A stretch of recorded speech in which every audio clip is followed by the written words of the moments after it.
Alfred Hitchcock once said that there is nothing scarier than a closed door, and it's all because there lies the unknown. And what could be scarier than the unknown? Only the fear itself. James Brown was driving his car down a country road and cursing terribly. His car kept getting stuck in the mud and the engine kept stalling. "Damn Aunt Claire!" James growled. "Why did she have to live so far out in the middle of nowhere?" The thing was, Aunt Claire was a distant relative of James, and upon her death, she had left her house to him. Now James was on his way to see the inherited property. It turned out that Aunt Claire had lived in a provincial, musty American village. James didn't expect to find a luxurious mansion in such a place, but he hoped to sell the unexpected property for a good price. Parking his car on the side of the road, James got out and walked along the path that led to the house. The house did indeed turn out to be a second-rate shack. The porch was broken, the living room was moldy from dampness, and the second floor consisted of just one room. "Well, yeah," James chuckled. "Why would Aunt Claire need a big house?" The kitchen clearly did not meet hygiene standards. Rotting wood, a dirty sink, and... "Oh, damn! There are cockroaches everywhere, hundreds of them. Gross!" James dashed out of the kitchen, overwhelmed by a wave of nausea. On a rickety shelf, he saw a chemical insecticide. Grabbing it, he started spraying the entire kitchen. Cockroaches, bedbugs, and spiders scattered in all directions. "That's right, bastards, that's right!" James shouted with malicious glee. After dealing with the insects, James threw open a window to air out the smell. A cold autumn wind burst into the kitchen, scattering dust and debris, rustling the pages of a book lying on the kitchen table. James shut the window and picked up the book. It turned out to be a notebook filled with various children's drawings. Under each drawing, in an adult's hand, were dates: October 30th, 1933, April 13th, 1935. James tossed the notebook aside and went to the living room. From there, he climbed upstairs. The furnishings were strikingly shabby. A sagging bed, a nightstand, a wardrobe against the wall, and a large, murky mirror. James was about to leave when he noticed a door in the wall, cleverly disguised as part of the room's paneling. He approached it and tried to open it, but it was locked. James knocked on it with his knuckles. It was metal. All right, there must be a key somewhere. He went downstairs and began rummaging through the drawers of the writing desk. There was a pile of papers, rusty clips, some powder in a bottle, and a lot of junk, but no key. James waved it off and plopped down on the sagging couch. It was getting late, and he felt sleepy. "I'll spend the night here, and in the morning I'll go to town and sell this lousy house to hell," James mumbled, falling asleep. During the night, Brown woke up to the sound of a child crying. He sat up and shook his head in confusion. "There are no children here," he muttered groggily. "Maybe at the neighbors." But the crying was distinctly coming from inside the house. James wandered through the house, searching for the source of the noise. The crying was coming from upstairs. Nervously twitching at the sound, he climbed the stairs. He immediately turned on the light, but there was no one in the room. Then James realized that the crying was coming from behind the door. Fearfully, he rushed to it and shouted, "Quiet, quiet, buddy, I'll save you now." James started banging and yanking on the door, but it wouldn't budge. In a panic, he began frantically searching the room for something to help open it. But nothing was at hand, and the child's crying grew fainter and fainter until it finally stopped. James collapsed on the floor next to the door, gasping for breath. He couldn't understand how there could be a child in an abandoned house, and behind a locked door at that. Soon exhaustion mingled with sleep, and Brown fell asleep right on the floor by the door. In the morning, James immediately rushed to the neighbors for help since he couldn't open the door. The neighbor's house was beautiful and cozy looking. An elderly man opened the door to his knock. "Hello, I'm your new neighbor. My name is James." He introduced himself. "I live in the house on the right." "Hello, I'm Matt," the neighbor replied. The man had a very pleasant, deep voice. He spoke with a friendly smile. "You see, I have a very strange request," James said. "What is it?" Matt asked in surprise. "There's a door in my house and I can't open it. Can you help me?" "Sure, but what's so strange about that?" "You see," Brown lowered his voice, "I think there's someone behind the door." "Why do you think that?" "Last night I heard a child crying, and it was coming from behind the door." The man suddenly changed his expression and invited James into the house. After seating the guest on a soft couch, Matt asked how James had come to own the house. "My distant relative, Aunt Claire, died and left the house to me in her will." "Do you know how she died?" "Not exactly. I think her heart gave out. She was old. She died of fright." "What?" "Yeah, she kept talking about some door and a child crying and many other things. We thought she was crazy. In the end, she was found dead on the floor of her own house with a heart attack and a look of terror on her face. Believe me, we searched the entire house and there was no door. I advise you to leave this house before you meet the same fate as your aunt." James felt as if he had been doused with cold water. He struggled to comprehend reality after Matt's words. Absent-mindedly saying goodbye, he left the neighbor's house. Returning to his own, he went upstairs first thing. The door was there. James approached it and touched it. Everything was very tangible. He tried to open it again, but to no avail. Then he remembered the axe in his car. Grabbing the axe, he rushed upstairs. There he lunged at the door and struck it with all his might. The axe handle broke in half, and the blade nearly fell on James's foot. Jumping aside and cursing, he trudged downstairs to think of what else he could do with the door. James spent almost the entire day trying to open it. The drill bits broke. Hammers and saws bounced off and dulled. James had ideas about using acid and even dynamite, but he had no means to carry them out. "What should I do?" he whispered wearily, sinking onto the bed. "How do I open this damn door? If I don't find out what's behind it, I'll go crazy from curiosity." Only in the evening did James feel ravenous hunger. He had no food in the house or with him.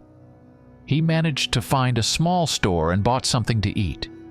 He had to buy ready-made products and eat them immediately since cooking in the kitchen was impossible, and there were mice in the house. After eating, James went to bed with a firm intention to open the door tomorrow. During the night, James woke up from the heat in the house. "Why is it so hot in here?" he mumbled, rubbing his eyes.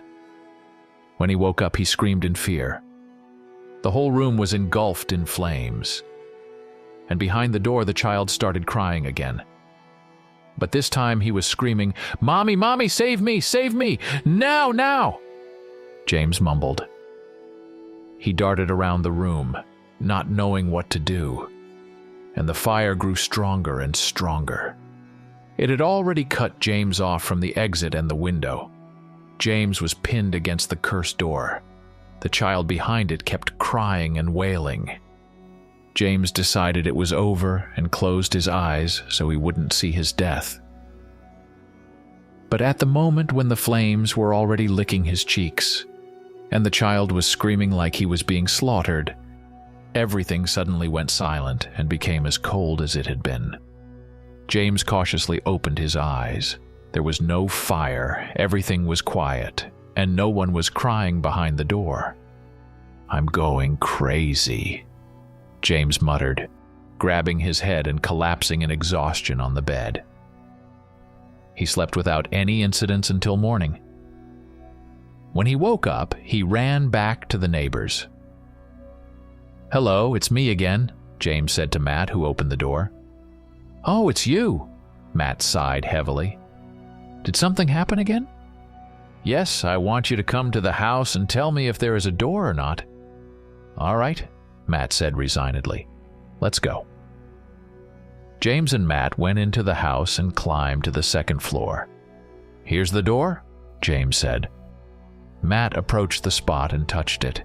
He ran his fingers along the seam between the door and the wall, but his face showed that he didn't feel any difference. "I'm afraid there's nothing here," Matt sighed. "Really? You don't see or feel anything," James exclaimed.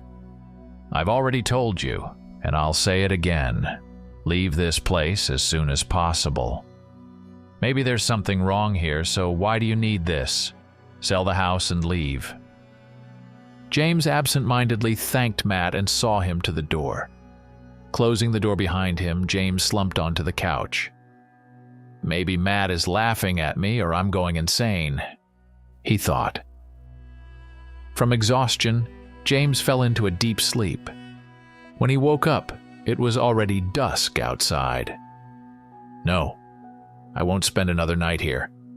I need to leave." With these words, he left the house, locked it with the key, and drove to town. The town where James stayed was barely bigger than a village, but it had a hotel where he intended to spend the night. On the way to the hotel, James saw a local library. There must be something about this damn house in there. They should have the internet. James checked into the hotel. After booking a room, he asked the receptionist if there was anything in the local library about a house in the village. "Which house are you talking about, sir?" the receptionist asked. "The house on 8th Street. House number 5. The receptionist's face suddenly changed sharply. His eyes narrowed, his palms sweated, and his whole demeanor became nervous. "Sir, why do you need to know something about that house?" "Because it's now my house." "Sir, for God's sake, leave that house and never come back, and forget the way there." "Damn it!" James snapped. "You're the second person advising me to leave but not explaining why I should do it." "I'll tell you everything, sir, just don't get so upset. The thing is, this is a very old house. It was built back in the 1920s. The first residents were a young family named Corsten. They weren't locals, but after getting married, they moved here. Mr. Corsten was an excellent carpenter and built the house himself. They weren't very wealthy, so the house wasn't very big, but he made 2 rooms on the second floor. One large one, the bedroom, and a small one intended for a nursery. At that time, they didn't have children, but they planned to. However, time passed, and they still had no children. Upset, Mrs. Corsten ordered her husband to board up the door to the nursery to avoid tormenting herself. He did as she asked. But as soon as he did, his wife got pregnant. Of course, they were both delighted, opened the door, and started preparing for the baby's arrival. Everything was going well, but in the last months of pregnancy, there was a fire in the house. Unfortunately, Mr. Corsten wasn't home, and his wife inhaled a lot of smoke and lost consciousness. It's unknown how it would have ended, but Corsten arrived in time and saved his wife. He took her to the hospital. But remember, this was the early 1930s, and medicine wasn't what it is today. The doctors worked on her for a long time, and there was a serious risk of miscarriage. During this time, Corsten was beside himself.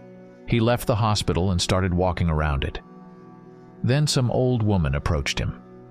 She told him that the fire was no accident because they had built their house on a bad spot. She didn't say what was wrong with the spot, only that his wife would lose the baby and would never be able to have another. Corsten nearly went mad. He started pulling his hair out and begging the old woman to help him. The old woman agreed but said that her help wouldn't last forever, and that sooner or later something bad would happen anyway. This child wouldn't live long. But Corsten didn't hear her words anymore. He was happy that she was going to help. He rushed to the hospital and was told that his wife and baby were fine. Corsten was overjoyed and forgot all about the old woman. Soon his wife gave birth to a boy. They were both happy, and Corsten never thought about the old woman again. But when the boy turned 5, he disappeared. The parents searched for him, but never found him. Mrs. Corsten gradually went mad with grief, and Mr. Corsten started drinking heavily. They boarded up the nursery door again to avoid reopening their emotional wounds. Later, they ended up in different clinics. The wife went to a psychiatric hospital and the husband to a rehab center. The house became state property, and then your aunt bought it. I heard from her neighbors that she often talked about the cries and wails of a little boy in the closed door. But no one ever saw any children or doors. Everyone thought she was a bit crazy. But she didn't bother anyone, so everyone stayed quiet. And then you probably know the rest yourself. James scratched his head. Yeah, quite a story. How do you know about it? The receptionist narrowed his eyes and whispered, "In small towns, everyone knows everything." The night at the hotel passed peacefully, and in the morning, James went to the library to find out why the house was built on a bad spot. The librarian was reluctant to give James anything, but he insisted. "All right, I'll give you some newspaper clippings from those days," the woman relented, "but don't come back with any complaints." "No problem." James took newspapers from the 1920s to 1940s and sat down to read. At first, he found nothing interesting, but then he came across a note from October 24th, 1919. It stated that the town's mayor, who was also the head of the village, wanted to sell some land, but the residents were against it because the mayor intended to sell land from an old cemetery. However, the mayor was adamant, arguing that the cemetery was very old, and there were no living relatives of those buried there, and the dead had long since turned to dust. He also said that the village needed new places for houses, and he wasn't superstitious. There were later notes that the mayor sold the land for construction, but people were unhappy about it. Then there were notes that newcomers bought the land for building. But the most interesting article James found was in a newspaper from May 15th, 1921. It stated that a young couple named Corsten came to the village. They decided to buy land on the worst part of the cemetery where suicides were buried. The village elders advised them against buying that plot, but the Corstens didn't listen. Later, the press reveled in what happened to the Corstens, saying it was all the mayor's fault for selling cemetery land. James found nothing else of interest and thanked the librarian, returning all the materials. On the way back, James was deep in thought. He had heard that places where suicides are buried in cemeteries are considered the worst, and they are even made outside the cemetery's fence. But he never imagined it was true and not just superstition. "I absolutely have to find out the secret of this door, or I simply won't be able to sleep peacefully." The first thing James did when he returned home was to search the entire house for any records from that time. He started with the writing desk, but it contained only papers belonging to Aunt Claire, which were of no interest to James. They included recipes, gardening tips, Christmas cards, and similar items. James checked for hidden compartments, double walls, and so on, but found nothing of the sort. Next, he examined the shelf, but suddenly remembered that there was a notebook with children's drawings in the kitchen that seemed to be from that time. James went to the kitchen and found the notebook. At first, it contained simple drawings of rabbits, cats, people, and other typical children's drawings in cheerful, bright colors. But then drawings of a strange figure started to appear. These drawings were made with black or gray pencils, and the dates were from 1936. James remembered that this was the year the Corsten boy disappeared. The figure was an indistinct silhouette, like the kind used to depict ghosts. The last drawing was dated October 28, 1936.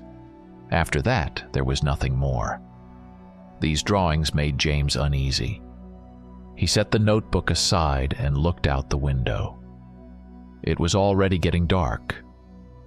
James checked his watch and almost in horror realized that today was October 27, 2006, which meant that tomorrow would be exactly 70 years since the Corsten boy disappeared. James began to shake. No, he couldn't spend the night in this house. James rushed outside and ran to his car. But no matter how hard he tried, the engine wouldn't start. "Damn it!" James roared, jumping out of the car and running down the street without knowing where to go.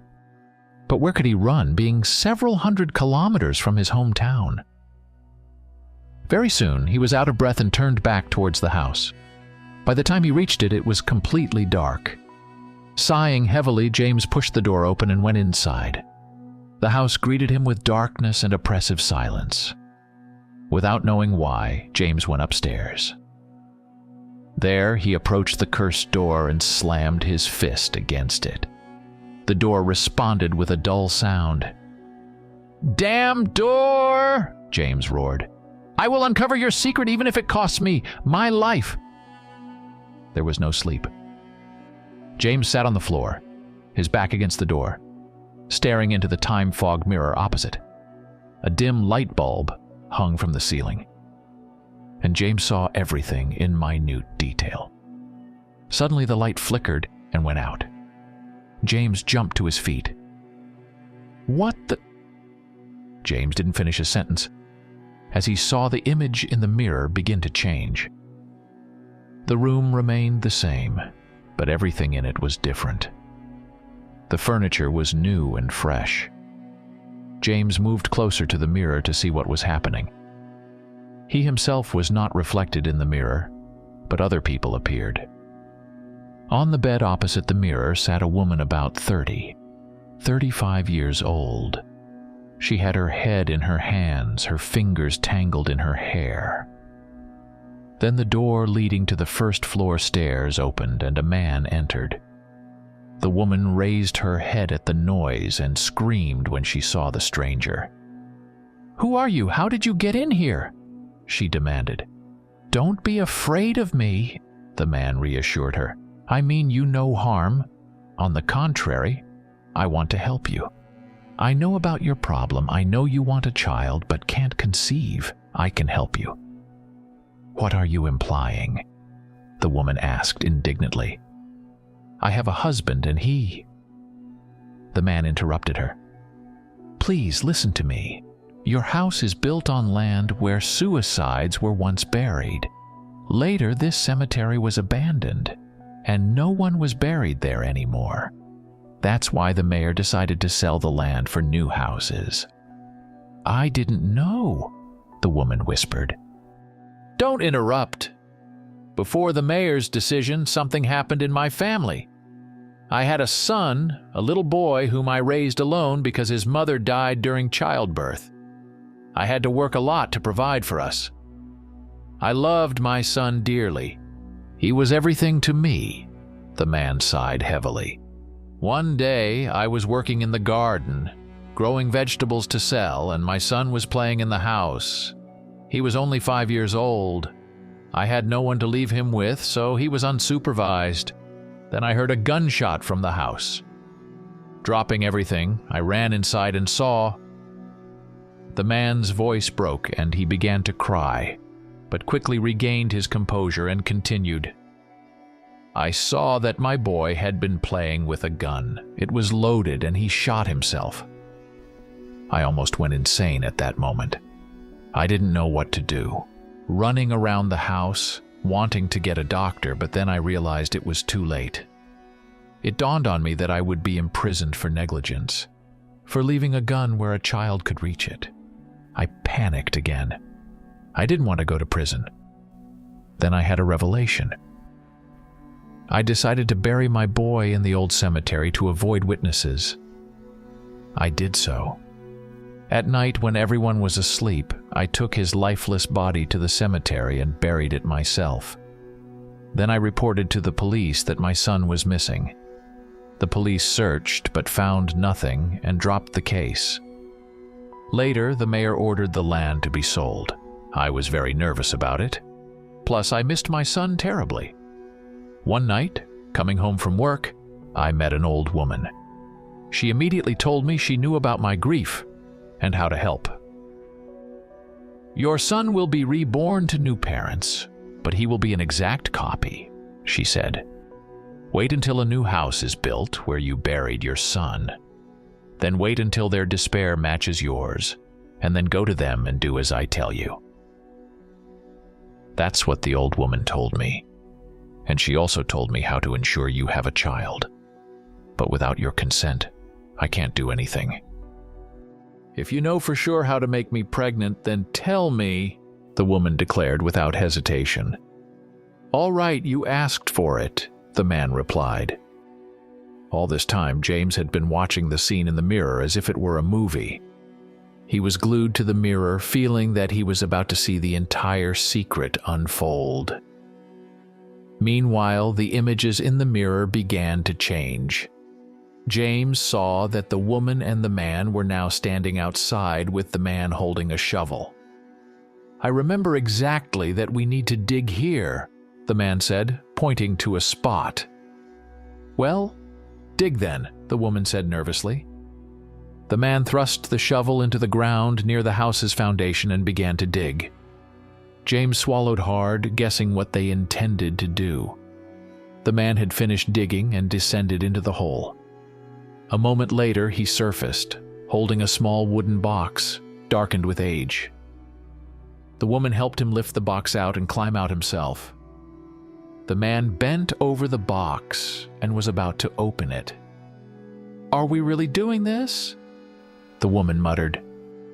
"You agreed already, there's no turning back now," the man noted and opened the lid of the box. The woman involuntarily stepped back. Even James shuddered at the sight. At the bottom of the box lay the partially decomposed body of a small boy. Mostly there were just bones, but here and there was still some blackened flesh, crawling with large white maggots. "Oh, that's disgusting." The woman couldn't hold back. "I feel sick." "Do you want a son or not?" the man snapped angrily. "Yes, but..." the woman hesitated. "Then let's get to it." The man grabbed the box with his son's body and headed for the house. The woman followed. James was practically glued to the mirror, but it suddenly began to fog, the images blurring and disappearing. "Hey, wait!" James shouted, but the image had already vanished, leaving him staring at his reflection and the room's reflection. A second later, the light bulb above his head came back on just as it had been before. Damn it! James nearly hit the mirror with his fist, but caught himself in time. There was no point in breaking it. It might still come in handy. James moved away from the mirror and sat on the bed, needing to think everything through. What kind of ritual did they perform over the poor boy's bones? What did they do that caused Mrs. Corsten to become pregnant? There were no answers to these questions, but they might be the key to solving the mystery. James decided to organize the events in his head. There was an old cemetery where suicides were buried, and a man had buried his deceased young son there. Then the Corstens built their house on this spot. The wife couldn't get pregnant for a long time, and then this man came and performed that diabolical ritual taught to him by an old woman. Later, just before giving birth, the woman nearly died in a fire and almost lost the baby. But again, the old woman helped save the baby, although she said the child wouldn't live long. 5 years later, the boy vanished without a trace, driving the parents insane, and they eventually died in clinics. Not a cheerful picture. James smirked. and all of this was somehow connected to the damn door that only he and his poor aunt could see. "Aunt Claire, what a place you chose to buy a haunted house," he thought. James didn't know what to do. It was already past 1 in the morning, and it was now October 27th, the anniversary of the boy's disappearance. But nothing had happened yet. No screams or visions. Everything was calm. James paced the room and looked out the window. He didn't know why he did it, just a gut feeling. How surprised he was to see a figure dressed in black under his window. In the small village, the residents didn't walk the streets at night, especially near his cursed house. It clearly wasn't a late neighbor. Quickly realizing what was happening, James rushed downstairs and soon burst out onto the porch. The figure in black was walking away from his house, but was still close. "Hey, wait!" James shouted, running after it. The figure stopped and turned. It was an old woman, her wrinkled face resembling a skull covered in yellow skin. Her terrible hooked nose and sunken black eyes completed the horrifying picture. She wore a black scarf on her head, with gray hair peeking out, and a black cloak covered her hunched, thin body. "You," was all James could utter. "Yes, it's me." The old woman's voice sounded like a crow's caw. "You're the reason for all this. You told that man how to resurrect his son, knowing he wouldn't live long, but you did it anyway. Why?" "I didn't know it then," the old woman cawed, but James detected a note of regret in her voice. "Even we don't know everything." "Who is we?" "The souls of the deceased. I am a ghost." Long ago, in the early 19th century, I was a young and beautiful girl. My family was wealthy. We had many servants. And then, I fell in love with the stableman. He was handsome, strong, and smart. I know I sinned. I got pregnant by him, a rich lady from a mere stableman. It was a disgrace to the family. My mother took me to have an underground abortion, but it went wrong, and I died from blood loss. I don't know why they didn't bury me in the family crypt. But here, among the suicides and sinners, maybe because I disgraced my family. For 100 years, I was a restless soul, unable to move on to the afterlife. I mourned my unborn child, my ruined young life. The soul can age even after death. I turned into an old woman and could only wander around like that. Then this man, Roland, came along and placed his son's body right over my remains. I don't know how it happened, but it gave me strength and I was able to appear to him.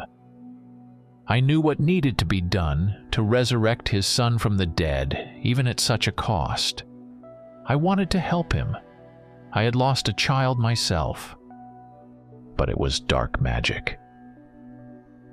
I knew this resurrected child would be marked not by an angelic sign, but by a devilish one. But I didn't tell Roland or the Corstons. They did everything required. I showed you enough. The ritual itself is too terrifying for you to see. But then, as the time for the birth approached, I learned that the Creator would come for his creation anyway. I could only delay it by as long as that boy lived for 5 years. I did it. I saved the Corstons' son, but not for long. James swallowed hard. He was afraid to hear the end of the story, but he knew he had to. The ghostly old woman continued. The closer the end came, the more I worried. I even appeared to the boy several times, though it only scared him. He was already becoming more and more restless and anxious. He cried at night for no reason, drove his parents mad with his tantrums, and didn't obey. The family had endless arguments because of it. One day, the boy cried and fussed all day. He didn't calm down for a minute. He always needed something, wanted something, driving his parents insane. By the end of the day, they were both out of their minds, having a nervous breakdown, and the boy didn't stop crying for a second. And then Mrs. Corston screamed, "Shut up already!" and slapped her son. He fell and hit his temple on the edge of the table. Blood started flowing from his head and the child lost consciousness. The parents were mad with fear. Not knowing what to do, Meister Korsten took his son's body to the nursery and locked the door with a key. "Remember, we have no son and this room doesn't exist," Mr. Korsten said. And his wife just nodded. And that's when their madness began. They themselves believed that their son had disappeared, that he lay there, behind the wall, behind that door, dead. They seemed to have forgotten. They weren't bothered by the horrible, sickly, sweet smell of rotting flesh, or the trickle of blood seeping from under the door. Mrs. Korsten just wiped it away as if nothing had happened and went on mourning her grief. The most important thing is that neither the police nor the neighbors saw anything either. They didn't see the door, didn't smell the stench, and firmly believed that the child had gone missing. Only I was a silent witness to all this, but I could do nothing. The devil had taken his due, and the rest you already know. The old woman fell silent. James didn't remain silent. "So behind that door are the remains of the boy?" he asked in horror. "Yes, that's right. They lie there to this day, and because of that, all these terrible things happen in the house. Why do I and my aunt see this door when others don't? You are the rightful owners of the house and everything associated with it, so you see it. All right, then the main question. How do I unlock this door and bury the poor boy to make it all stop?" I'm afraid it's not that simple. This house shouldn't be here at all. It's a cursed place. Not only my spirit haunts these surroundings, there will never be peace for the living here. The only chance to fix anything is to demolish the house, level it with the ground, and after retrieving the bones from the rubble, bury them. I don't know of any other way. That won't be easy, demolishing the house. You'd better hurry, the old woman continued as if she hadn't heard him. I sense that something bad will happen on the 70th anniversary, and it's already here. Hurry! Having said this, the old woman disappeared, dissolving into the night, leaving James alone and utterly confused. How am I supposed to destroy the house? James thought, scratching his head. But he didn't dare disobey the old ghost. He glanced back at his house, which stood on the outskirts of the village, a bit apart from the others. Sighing heavily, he returned to his cursed dwelling, deciding not to go upstairs. It was too frightening now. He spent the rest of the night sitting on the couch on the first floor, sleepless, thinking about how to destroy the house. Finally, he decided that everything had started with fire, and it should end with fire. At dawn, he went to his car, retrieved a gasoline canister, and went back inside. He went upstairs, now filled with dread, and started pouring gasoline everywhere, especially generously on the cursed door. "Be damned," he muttered angrily. Then the screams started again. "Mommy! Mommy, don't! Save me! Mommy, I'm so scared here! Help me! Get me out of here!" I'll save you. Just let me finish this." James chuckled, no longer scared by the cries from behind the door. Ignoring the screams, he started to go downstairs, leaving a trail of gasoline behind him. As he reached the first floor, he turned around, scanning the living room, and saw another figure in black. "Old woman, is that you?" James asked. But the figure didn't respond. It just hovered above the floor. "I don't have time to play games with you. You told me to destroy the house, and I'm destroying it. I'll burn it down." "You won't do that," came a voice from under the black hood of the figure. This was not the creaky voice of the old woman. It was a soul-wrenching voice that seemed to come from the depths of hell. James's hair stood on end from the sound of it. Who are you?" he stammered. "I am the one who won't allow the curse to be broken. Today it will gain true power, and soon it will consume everything around it." With these words, the figure waved its hand, and Brown was thrown aside like a feather, hitting the wall painfully. As he fell, his canister tipped over, spilling gasoline, but the figure didn't notice. It turned towards James, and he saw two red eyes under the hood, burning with a devilish fire. It was a gaze that pinned him to the floor, unable to move from fear as the figure approached him. He broke into a cold sweat, terrified of what was going to happen to him. "I can't let this creature take over everything," James thought. "Maybe I'll die, but I won't let the curse spread." With an immense effort of will, he reached into his pocket and pulled out a gasoline lighter.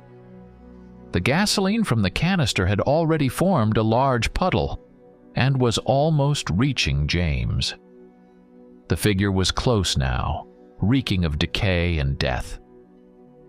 "No, damn you, I won't let you win so easily!" James shouted, striking the lighter and throwing it into the gasoline puddle. Flames shot up to the ceiling. "No!" The scream from the figure in black nearly burst James's eardrums. The ghost darted towards the fire but recoiled, unable to change anything. The fire quickly spread through the room, climbed the gasoline trail on the stairs, and raged on the second floor. James got to his feet, swaying slightly from the impact and the smell of smoke, struggling to breathe.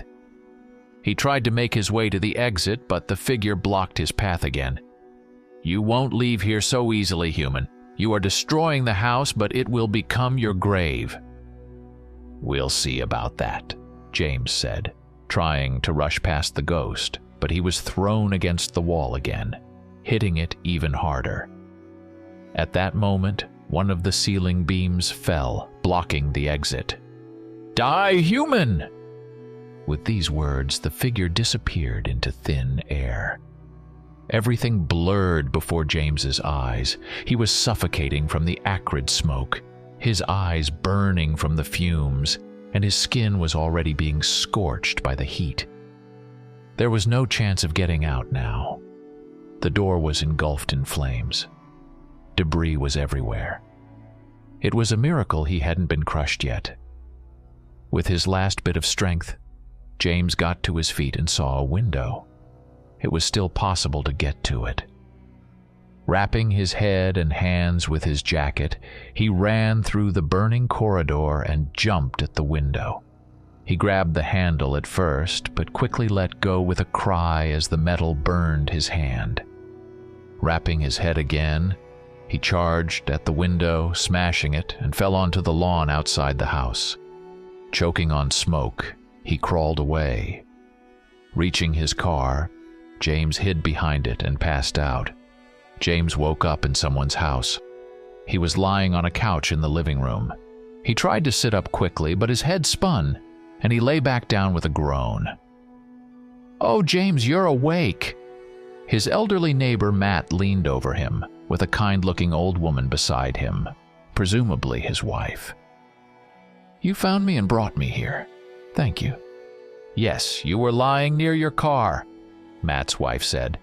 "And your house burned down completely. What happened?" James hesitated. He couldn't tell them about the curse, the black figure, and the dead boy. "An accident, old house, old wiring? Something shorted out and caught fire. I couldn't get out right away, inhaled a lot of smoke and barely crawled out. I didn't like that house anyway. I won't even report it, I'll just leave." Matt and his wife didn't argue with James. They let him rest, then gave him a bath and a hearty breakfast. James was immensely grateful to them. He couldn't remember the last time he ate or washed properly. Leaving Matt's house, James went to his burned-down property, still needing to do one thing. Among the charred boards and other debris, he searched for the boy's bones but couldn't find them. Despite his efforts, he couldn't locate the remains. They must have turned to ash, he thought. There was nothing more he could do, but the house was destroyed and the curse was lifted. "Rest in peace, little one," James said, turning away from the cursed ruins. His car started quickly and he drove away without looking back. Finally, this chapter was behind him. A year later, James was sitting in his cozy little apartment in San Francisco, drinking coffee and reading the morning paper when, to his shock, the cup slipped from his hands and shattered. What he saw in the paper horrified him. There was a small article about a piece of land in a small village that had finally been sold, where a house had burned down a year ago. No one wanted to live on that land because it was considered cursed. The landowner, who wished to remain anonymous, had turned it over to the administration. This year, they managed to sell the land to a young family from Los Angeles. But what scared James the most wasn't the article itself, but the photo beneath it. It showed the family who had bought the land: a young woman, a man, and a little girl about 3 or 4 years old. And behind them was a shadow, a figure in black, hovering above the ground, waiting for its next victim.